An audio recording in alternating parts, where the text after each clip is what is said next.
Then why not for the rest of them? Mr Chair, and can I start by correcting the member who's just resumed his seat. The policy of having a certain quota of houses for sale in a new development below a certain price level is not exclusionary zoning, it's called inclusionary zoning. And let's just talk a little bit about what that policy is and why it doesn't work.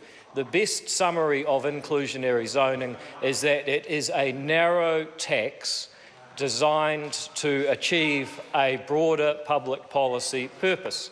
And let me just expand a bit on that, particularly for the benefit of Grant Robson, who is already shaking his head with confusion, something that he's been quite used to doing throughout his life. Mr Chair, if the government is to make a rule that a certain proportion of dwellings within a development have to be sold at a given price, that rule will only be binding, i.e. it will only have an effect if the price level that is set is lower than the price that the developer would have otherwise sold that particular dwelling for. Mr Chair, the only effects of that could be that the developer loses revenue on their overall development in order to achieve compliance with the law, even though they do not necessarily achieve any wider public policy purpose. Mr Chair, what we are talking about is effectively the same as imposing a tax on a particular developer in order to achieve the wider public policy purpose of making housing available for people in all price brackets. So then you might ask the next question, what will be the effects of imposing that narrow tax on developers, the very people whom we wish to bring housing into existence in order to solve the shortage of housing? Well, Mr Chair, we often discuss in this House the effect of taxes on behaviour.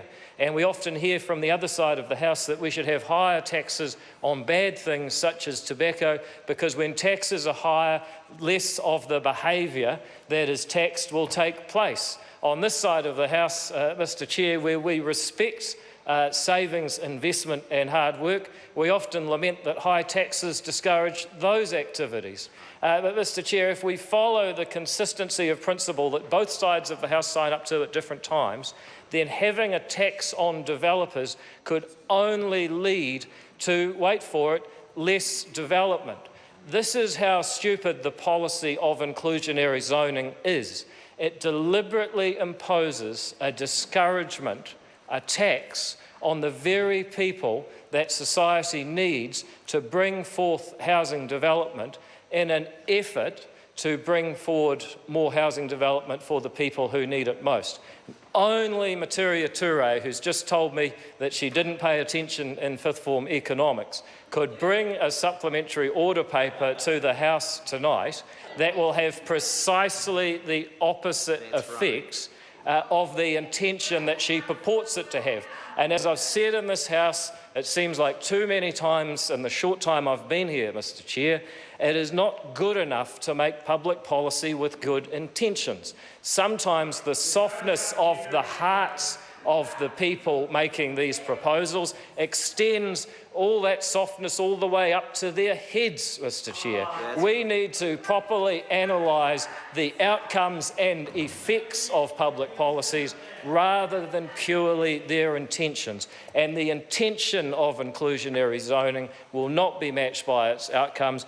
Therefore, I cannot support the supplementary order paper that Materia Ture has put forward. I'll just shuffle through and see if there's any others that I might not support from Materia Ture. Actually, we might leave that for another call, but I hope it's very clear why I will not be supporting the supplementary order papers relating to inclusionary zoning, and neither should any member in this House who has the best interests of New Zealanders at heart. Thank you, Mr Chair. Well said.